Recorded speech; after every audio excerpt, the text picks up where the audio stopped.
I'm Adeline Reid and I live in Keith, Banshire. I'm originally from Pertessie. Well, my ambition was always to be a Queen's nurse from the age of about 4. I was lucky to have the district nurse that stayed just nearby, and she stayed with her elderly mother. And as children, we always gathered round Florence's mother's house because she was an elderly woman with full of stories and very loving and kind of like an old granny. And we loved to visit her, and we used to bring flowers, wild flowers, and we used to cover corn sheaths with little silver paper, and we did all that to take down to her and have fun. And Florence appreciated this, and she used to show us the brochures from her work. And one brochure was loads of babies, and there was a coloured baby there, and I thought that was wonderful. There was Chinese, there was all kinds, but the coloured one just caught my eye because I had a lovely black dolly, which I loved. And ever since that time, and her stories she used to tell us, that was when I became a Queen's nurse. I'd always wanted to be a nurse, but my mother's neighbour, whose daughter failed her nursing, tried to put my mother off from allowing me to go to nursing. But my mother never interfered in my life, so I was determined. But then my father died, and when I was 12, so I was at home with my mother all the time. So the headmaster, who was a good friend of the family, came to the house one day and said to my mother, "You know, I've got a job. There's a company in Buckie would like a bookkeeper." Asked if I would like to go, and she says, "Well, ask her." And I says, "Yes." So I thought, well, that's fine. I'll get a start, get some money. This appeared in the paper, an advert for state enrolled nursing. It was a new course. And I thought, I'll get in if I get this course. So I wrote to the matron, and she offered me an interview. Before I could start, I had to get 3 references. One from a GP, one from a dentist, and one from the minister.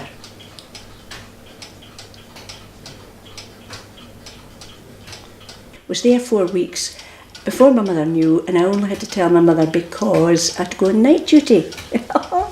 However, I loved every minute of it. It was great. I thought, this has sailed it, definitely going to be a nurse. Then I left there and went to Dr. Gray's, where I did my general training. And Spiny was attached to Dr. Gray's, where he did fever and infectious diseases and all that sort of thing. Gained a tremendous amount of skill and knowledge there.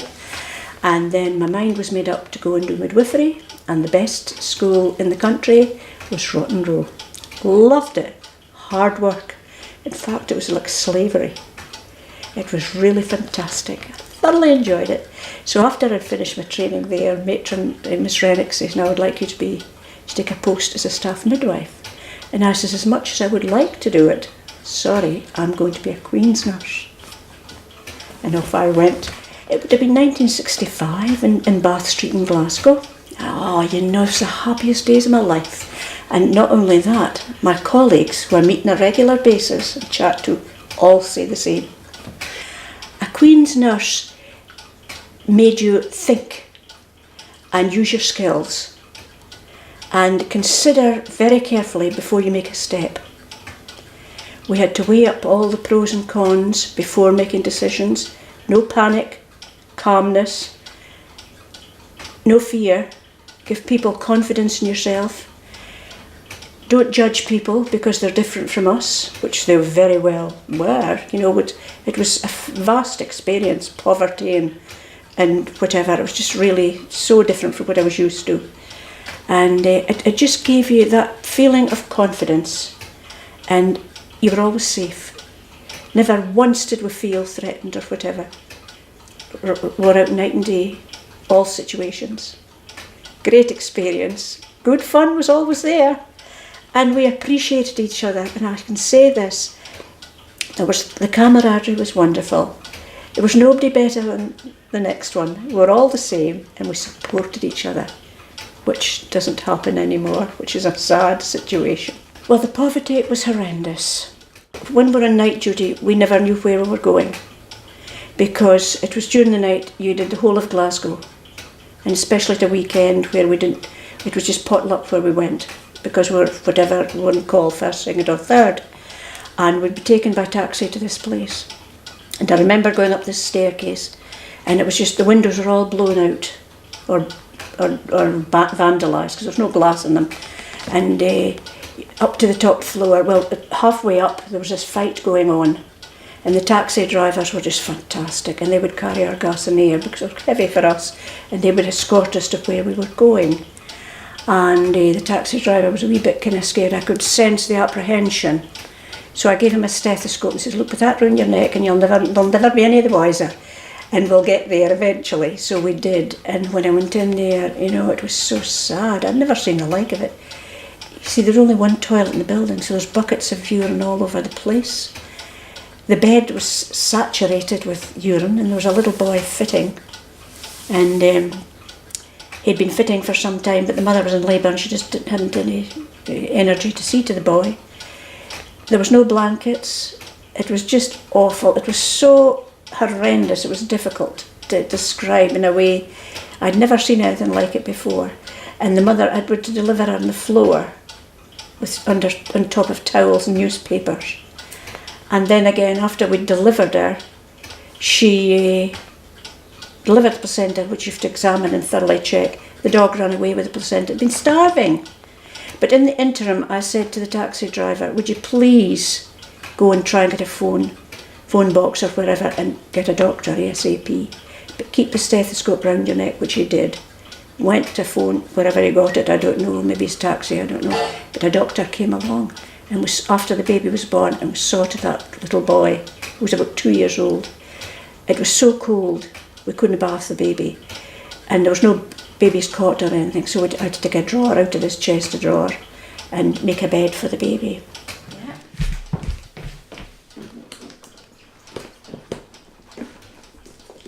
We had the clip for the cord.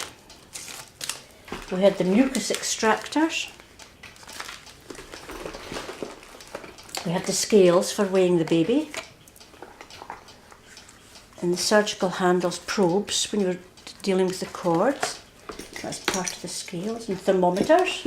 Lifebuoy, as it says there. And a nail brush. Lifebuoy soap and a nail brush. How old-fashioned is that? I don't think you get that nowadays. I love my Gladstone bag. Sometimes with no basin or anything to wash the baby, maybe a frying pan or a pot. We used that, and it was quite adaptable. I mean, the baby was washed and it was properly washed in a pan, or maybe a 4-litre pan or whatever was available. And I've seen me washing a baby in a bucket. What about making sure it was clean first? And then putting the baby in a drawer. A drawer removed from the dresser, not shoved in again, but removed. And lots of other things that you had to do. And there was one lady who was so concerned about her bath being dirty that she got her husband to paint it, just in case I saw the rust in the bath. And then when I was bathing her when she was in labour, the paint all drifted away to her skin. But that was the kind of thing, and they did everything to please the nurse. But I had various areas. I had Townhead, which wasn't too bad. It was really lovely. And I thought, gosh, here's me in Townhead. Here's Glebe Street. I love the Bruins, but I couldn't get number 10. But there were areas there that I visited that were very poor, but lovely people. Very genuinely, really nice people, generally polite and caring. And the nurse always got a cup, where they would maybe have a jar for a cup of tea, but the nurse always had a cup and tissue paper. It's embarrassing, but they always had a fine piece for the nurse. And you know, you should have loved that. Well, when I started Queen's, it was just, you know, it was so relaxed. Nobody put pressure on you. You'd always somebody there, like Miss MacLeod or whoever was your boss at the time. We had several bosses, but Miss MacLeod was the core at Bath Street. But we had several bosses because we moved from Copeland Road to Hillington, and there was different bosses. But there was always somebody there to listen, because you certainly, I mean, we're helping and supporting people, but we need to support ourselves, and people forget this. So Miss MacLeod, or whoever was our boss at the time, was always ready to listen, lend an ear, and listen to what you've got to say, and maybe give you a wee bit of advice, or maybe just say, well, let's work this out and see how things go, and whatever. But when I was at Copeland Road, after Bath Street, I had a bicycle, a wee basket in the front. And out I goes to Pollock, which would maybe be about 7-8 miles on the road. And I loved it, it was great. But then again, it took me ages to get round everybody because I was there on my own. With the result, by the time I cycled out, cycled back, or took a bus and left my bike with this family who were lovely, I was exhausted. So I went to see my boss and I says, look, I'm just going to put the cards on the table. I'm exhausted and I don't think I'm doing my job properly because I haven't the time and I'm on my own. So she gave me, my friend Liz came with me, and then we kind of worked in tandem with each other. And then I had to give up my bike and got this Mini. Now when we got the Mini, we covered vast areas quicker, more efficient, and it was lovely. But then after that, when we left Hillington, that was when I decided that it was time to kind of call a halt because I was coming home. Well, after I left Glasgow, which was really, it was just awful, I came back to Buckie and to Seafield Hospital, and I was a staff midwife there. And I loved the maternity in Buckie, it was just great. Great staff, good fun, and patients were just wonderful. Well, I got married and I was still down as a midwife in Buckie Hospital, and then I got this job here. John was away abroad, so I was here myself in the nurse's house at the other end of town. And of course, you see, the neighbours thought, this is great now, you see, a younger nurse. So the other one was older and he left. Younger nurse. I used to get them coming to the door, oh nurse, come and see my husband, he's taking something wrong with his back, or is this. And you know, I was like a doctor, and I says, no, I'm not starting this. You go to see your doctor or the health centre. To start with, we were handmaidens to the GPs, and we didn't like it. And there were some occasions they just used you, you know, to their own ends. Like one morning at 4 o'clock, I got a phone call to go away down 10 miles down the road to take a lady off a commode because the GP had been called and he didn't want to go. So I says to him, but she's got family. And he says, yes, she's family, but you're going. It was not a case of, will you go? You're going. So this was, I mean, that wasn't what I was trained for. Fair enough, I didn't mind getting a woman off a commode, but that was ridiculous. So however, this carried on for quite a while, and then things changed. And then it was taken from the GPs. We became more independent and we became our own bosses. So the GPs relied on us to help them more in a professional way than a handmaiden. But it was really awful. And I was here for a year when I saw there was quite a lot of there was a need for quite a lot of things in the community pertaining to not just nursing, but the community as a whole. So what I did was, I thought, well, there's not much fun here for women. And I mean, no disrespect to the WRI, but I started a slimming club with the help. I spoke to one of the doctors and I said, would you support me in getting a slimming club set up? And he said, oh, definitely. So I thought to myself, I did a lot of research, and then I thought to myself, oh, I'll maybe get about half a dozen in the night. Well, they were queuing up. We had over 200 members. It's still going strong yet. There was a lot of elderly people, elderly and disabled, and a lot of young folk that were disabled that had nothing to do. I mean, they were stuck at home and there was no motivation or anything like that. So I started the caring service, and I got other 2 people involved to give me a help. So we started the caring service, which visited elderly. We took them to a football club once a week, and that was their daycare and fun.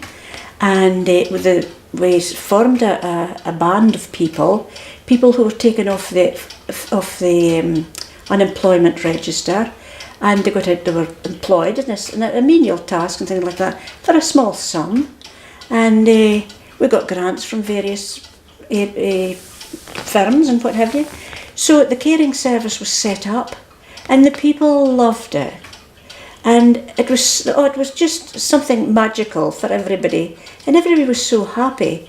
I mean, it had its downsides, where you get the people that girn about, and she gets more than me, and what have you. And when it came to the tea parties, she gets a better cup than me. All that trivialities, but that was elderly folk. But there was elderly, there was disabled, there was young people, and it was great. And I just got myself involved in various things. And of course, there was the brownies and guides and the WRI, not the WRI, the Red Cross and the first aid. So my life was just one continual whirl. And then after 10 years I had Stephanie, and I had to go back within 3 months of having her. And I went back to work and carried on. And then 4 years after that I had Andrew, which was quite a big surprise. Well, we had a steering group, and with the nurses, and when we moved to Elgin, it was a totally different scenario altogether. It wasn't as good as the Banffshire. We always were very fond of our group in Banffshire. But in Elgin, they were more a wee bit more motivated, which was a good thing. And then as time went on, legislation was brought in for this, that, and the next thing. And every year there was a new title to a certain person doing the same job but got a new title, and then there's another tier appeared. And then as time went on, things changed, and then pressure started, and then in came the grading system, which to me ruined the national health. All right in industry, but it didn't work in the national health. Well, there were two of us doing the same job, and because you're face fitted with your boss, your friend got a higher grade than you did, and you're both doing the same job. Now, how can you imagine how that feels? I was very lucky because I did the teacher's training, so I had a high grade or an H grade, and the nurses underneath me, some of them had been really good, hard-working nurses. Out of 4, maybe 1 would get a D grade. Now, that was totally unfair. And some of them had to fight for their grades. Pressure, tension. I'm not doing that because it's not my grade. I'm not doing that because I don't get the grade I deserve. And this went on all the time. We spent a lot of time with the patients. There was no academia in our day because we spent the time with the patients. Whereas now they rarely spend time with the patients. They're in college or university, and then they finish, and then they come out and spend time with the patients, which to me is back to front. Well, the patients taught me to be resilient, caring, and thoughtful, and not to be judgmental. And always listen to what they have to say, because it's not always the picture that you think it's going to be, or is, until you get right to the roots of it. But always wait until the person tells you themselves. Don't poke or pry into their affairs. There's a way of going about it where they'll just open up and tell you themselves, and just wait till that opportunity arrives, and then you can assist them and help them. It might take a few days, it might take a few hours, but then again, it'll only take 5 minutes. They have to have faith in you and confidence in you, and you must reassure them that confidentiality is very important, because you're not going to get a blabber to somebody else in the next 5 minutes what you've been saying to this particular person. You have to be extremely careful. That's very important. Well, there was a case of child abuse. And I weighed up the situation. I thought, you get that feeling. Sometimes you get an inward feeling. I think your Queen's training makes you be so aware that there's a vibration of some kind. That's how I learned with my Queen's nursing. And with all these situations I was in, I got this vibration. I thought, there's something there right here. When I went back to the health centre, I spoke to the GP. Now, I'm not making an issue of this, but I says, I have a gut feeling there's something not right. So I went back again the next day and I said, look, there's something not wrong here, and I want to investigate. I said, I don't know how to go about it, but I said, you'll have to go down and make a visit, because I said, I'll never settle until you look into it. And he says, well, if you tell me there's something, I'll believe you. He always did. So he says, I'll send the health visitor down. Oh, I said, just a minute now, just a minute, because if you send the health visitor down, they are going to say that I've instigated that. So So I says, apply a wee bit of psychology and just maybe go down yourself, because I say that I was concerned about her blood pressure. So he went down, and the father wasn't there because the house was empty, you see, just the mother and the children, because the father didn't expect the doctor to go down. Wheels were set in motion. Patients know that if they tell me anything, it's never repeated to anybody else. But if I have to, it would be the doctor. And I know for a fact that he wouldn't repeat it, but he would look into it if I was concerned. So it is very, very vital that you are confidential. Well, in 1980, my mother developed thyroid cancer, and it was a horrendous journey. I'll not go into too much detail, but it was really horrendous. And me being the district nurse had to coordinate the help because there was nobody at the time except the doctor, and the district nurse was very busy, so she hardly saw anybody. So I went down every day. I had a very good nursing officer, and she was so kind, and she just said to me, look, I'm turning a blind eye, I know your mother's ill, you just do what you have to do. I never neglected my patients, but I went down there every day and saw her, and I coordinated the care within the family. And after she died, she had 5 months, it was really torture, it was awful. After she died, I thought, really, this is horrendous. I wouldn't like anybody to go through what we've gone through. It was terrible. So I says to John, I says, I'm going to start a cancer support group. So he says, well, if that's what you want, it's up to you. But he says, I'll support you if you want to do that. So I thought, well, how am I going to go about it now? So I thought, right, I put out invitations to professionals in the area. And the ones that turned up said they weren't interested. And they were shocked that I even thought about it. They were the ones that advised the people who had cancer by giving them a leaflet. And I had met some of them in various houses. And there was one especially who smoked a pipe. And he would be in a house where I would be there with a patient with an oxygen cylinder gasping for breath. And I would say to him, look, can you come outside a minute, please? I want to have a wee chat with you. I said, do you realise? I says, your pipe's like a drifter. I says, the puff and the black smoke. Don't kindle pipes in a house where there's people with oxygen or gasping for breath. He didn't like it, but then again, he turned out to be my best friend. I didn't think he was frightened of me. 5 people appeared from all over, and then more people started attending. And it came from all over the area, from away up in Tomintoul to Soy in the Aberdeenshire. Lots of people came to our group, and it just grew from there. It's called Keith Cancer Link.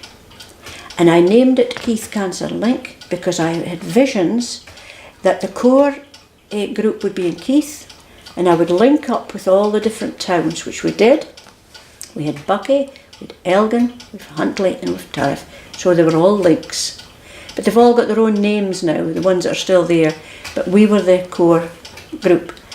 And we support people in Keith and district areas, a 10-mile radius, who are registered with the Keith Health Centre. And we provide transport in the form of a taxi, to and from the house to the hospital.